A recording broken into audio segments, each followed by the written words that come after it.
Энэ баг татварыг эрхэмлсэн, жижиг төрийг эрхэмлсэн, төрийн биш иргэний том орон зайг эрхэмлсэн, баг зохицуултыг эрхэмлсэн нэг барууныг гэгддэг нам, өндөр татвар, их халамж, их зохицуулалт, энэ бүгдийг эрхэмлсэн зүүнийг гэдэг энэ хоёр нам. Энэ чинь хоёулаа өөрснийх нь үзэл баримтлал шүү дээ. Энэ хоёр нам сонгуулийн үр дүнгээр нэг тогоонд орчхоор нөгөө бодлого үзэл баримтлал энэ чинь хайчих юм. Тэр тусмаа арчилсан нам Монгол Ардын нам хоёр нийлээд нэг тогоонд орчхоор парламентын 90% ч нэг тогоонд орчхоор тэгвэл сонгуул хийж явах. Ийм учраас энэ хоёр нам үндсэн байршил дээр байгаад бодлогын ялгаагаа гаргаад эрх баригч зүрх хүчнээ хийгээд тэр дундын зоонд байгаа бусад жижиг гэгдэх намууд бодлогоо хэрэгжүүлэх, мөрийг бүтээр хэрэгжүүлэхийн тулд аль нэгтэй нэвсэх. Энэ бол байж болно.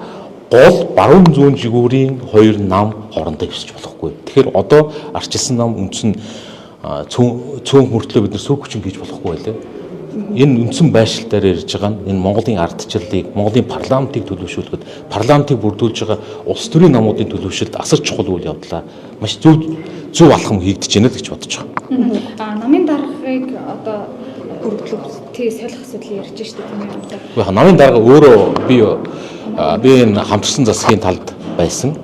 Хамтарсан засаг нийгэмд ингэж арчилсан нам задарч байгаа бол ингээд бодлого цааш хэрэгжих боломжгүй болж байгаа бол би өргөдлөө өгнө гэдэг хүсэлтийг сая улс төрийн зөвлөлөөр гаргасан. Улс төрийн зөвлөлийн гишүүд намын даргын өргөдлийн дагуу тэгвэл дараагийн хурал сонгуул хийзээ болох юм. Улс төрийн одоо ч зөвхөн нэг юм дүрм журмын асуудлаасаа гадна улс төрийн намын тухай хуулиар бас дүрмийн өөрчлөлт хийх хурлаа хийх шаардлагууд байгаа. Арчилсан намдар маргаантай байх үед чинь 2-3 дарга 2-3 там албан ёсны дараа хуулийн асуудал байсан учраас одоо ганц төр даргын хувьд би албан ёсоор өргөдлөө өгнө. Би дараагийн сонгуулийг зарлаад олон зүйлдээ би хуулийн хүрээнд хийгээд өргөдлөө өгнө гэж байгаа үед бол байгаа хөл тэ. Та намын даргад нэр дэвшгүй юу?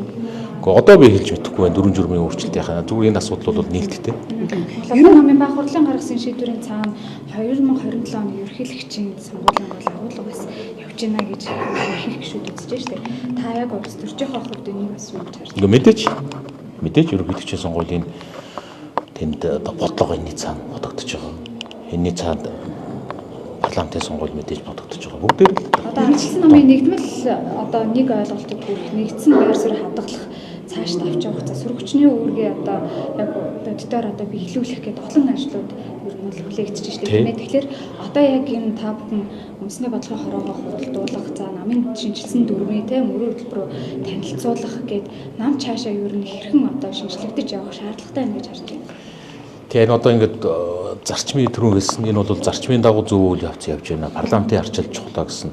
Тэгээ хоёрдугаарт нь ер нь энэ ардчилсан намын хувьд бол бид нэр албан ёсны одоо цөөнхийнхөө байр суурин дээр ирж байна. Бид нэр ингээд нийтээрээ парламент байгаа бүлэг бүтнээрээ нэгдсэн бодлого гаргаж ажиллах боломж өгч байна. Намтайгаа одоо зохион байгуулалтад илүү уялдаж дүрм журм тэгээд хуулиар ногдсон, дүрмээр ногдсон ажлуудаа хийх, дотоод ажлуудаа бас цэгцэрч амжаагүй дотоод ажлуудаа хийх бидэрт маш тийм таатай юу болж байна. Ер нь ерөнхий сайдыг орлогоо нотолох гэж одоо иргэд жагсч гэдэг юм уу шаардаж байхад ардчилсан нам засагтай хамтраад болохгүй байна гэд арсан намыг гаргая гэд ийм шийдвэр гаргаж байгаа та өөрөө дэмж харагдана. Харин тийм одоо асуудал ханаасаа хаашаа явж байгааг одоо олон нийт гайхчлаг баг. Тэнд орлого нотлол гэдэг залуучуудын жагсаал одоо арчилсан намаас болсон уу? Одоо логик өөртөө тэр жижиг юм яриад яах вэ? Ер нь бол энэ өөрөө зөв зөвхөн явдлаа.